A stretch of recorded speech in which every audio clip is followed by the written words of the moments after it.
Game of the Year awards, which is drumroll Pokemon TCG, which also won 3 weeks ago the Google Play Game of the Year. So no surprise here. I'm still playing the game, even though I'm just opening the packs, but they're still crushing it. And yeah, they were over 1 billion in the first year.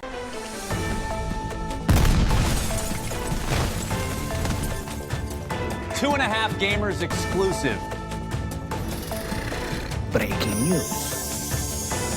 Literally breaking. Hello. News roll, literally, as we get into the breaking news today and break down the most important stories of the week of the 8th of December for you. So lots of stuff happening. Yeah, there will be pretty interesting things. So stay tuned and let's get to it. So the biggest news of the week is, of course, Netflix bid for Warner Bros., which is the big media conglomerate that owns like lots of IPs, basically.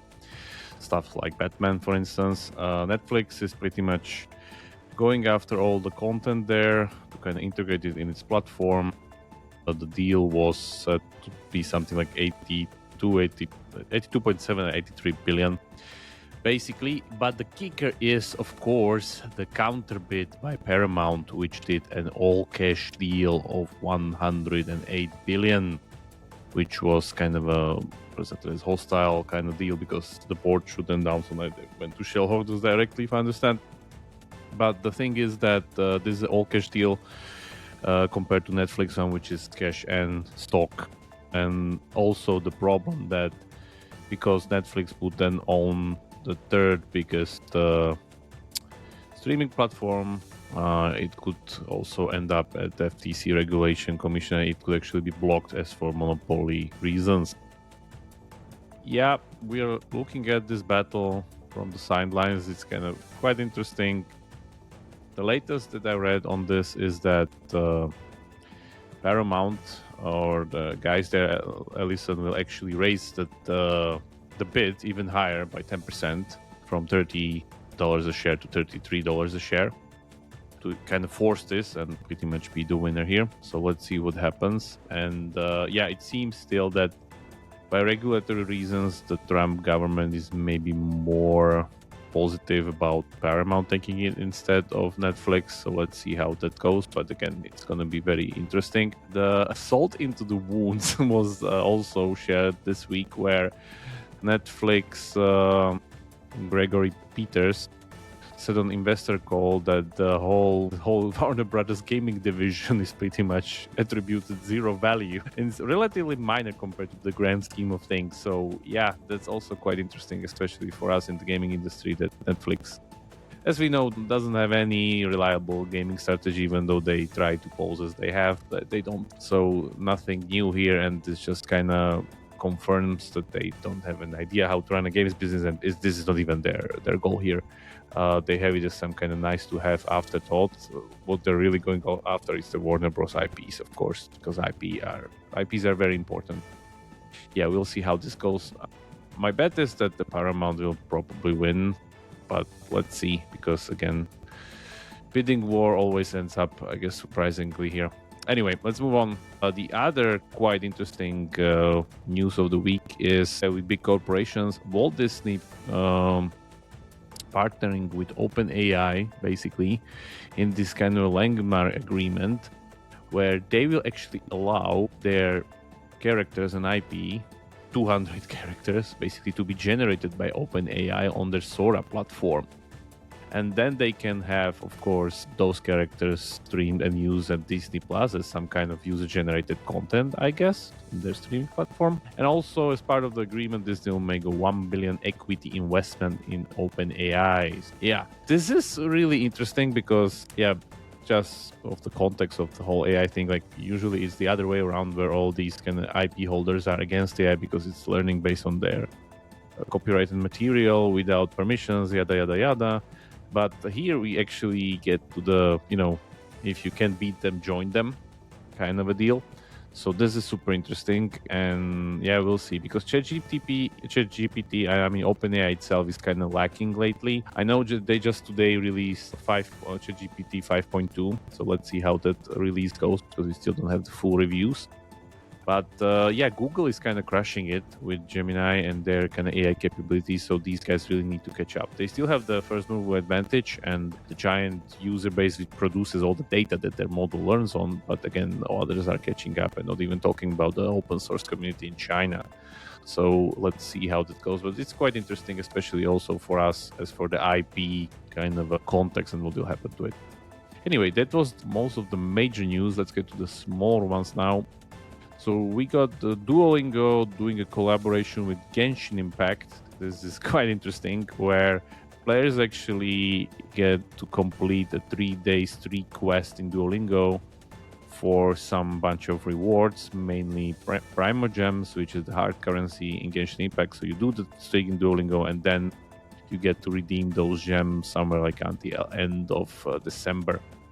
Yeah, this just confirms the trend of Duolingo being more and more kind of catering towards the gaming audience. And there's been like a number of complaints lately that I've seen that, like, again, the app is actually breaking its own philosophy of being a learning app rather than just being a gamified app as it is, like we, for instance, covered Impulse. So let's see how this goes. The stock is down pretty harsh, but again, yeah, I guess they know what they're doing, but learning is not the priority, it seems. But yeah, quite interesting if this is gonna go into different IP collaboration with different games. Then we have the results of the App Store Game of the Year awards, which is, drumroll, Pokemon TCG, which also won 3 weeks ago the Google Play Game of the Year. So no surprise here. I'm still playing the game, even though I'm just opening the packs, but they're still crushing it. And yeah, they were over 1 billion in the first year of revenue.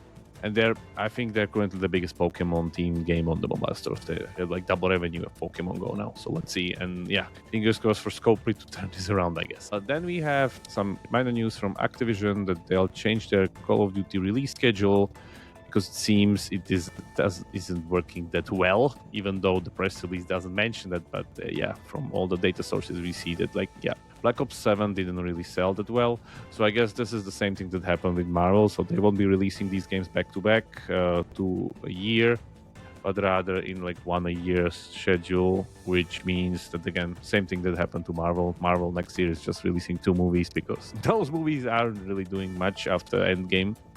So let's see how this one goes. And then we have some, again, nice news by Merch Mayor. This was taken from Pocket Gamer Biz, where, again, sending regards to Antti, where he goes into detail how the team actually utilizes AI and goes full on with it by asset creation and speeding up stuff such as prototyping and all these other things. Yep, this is just great positive news. I'm all for AI and for realistic use of it with kind of a, we know what we're doing, we're not just following the hype, so that's great. It's stuff there. Then we continue. The Rockstar saga continues, which, if you don't know, Rockstar, the makers of GTA, they recently fired 34 staff for gross misconduct as the official reason, but of course everybody's talking about that.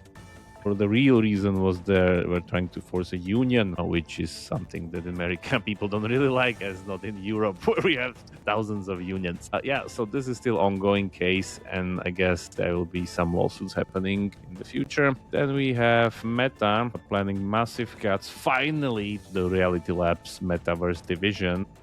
I've seen videos lately about this division being pretty much 70 billion in minus now. This whole metaverse dream that Suk made is quite costly, and they're losing still somewhere around 5 billion per quarter, or that was the last kind of a setup. So yeah, I guess what's happening here that they're just changing the hype cycle and moving from VR to AI. So I guess all the resources, everything will just move there, and AI will kind of be, again, put on a lifeline, a very small one, so no more 5 billion a quarter burn rate. So let's see what happens there. Then we have, of course, today is the Game Awards kind of show where you can get the fullest, when you can get the biggest show, pretty much the gaming Oscars. So that's currently being watched by millions of people around the world.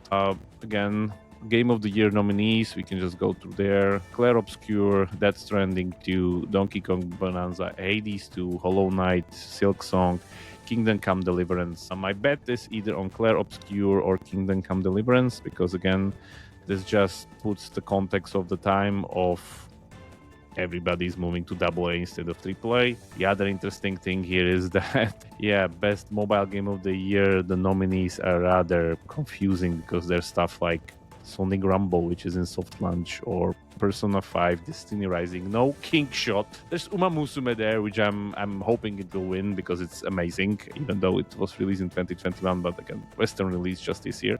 So my bet's there, but let's see. And then last one, Google is planning to use, of course, as expected, Gemini for an ad network, so they'll bring ads to it in 2026. Let's see how that one goes. That was the roundup for this week. Thanks very much and see you next time. Nice day. Bye-bye.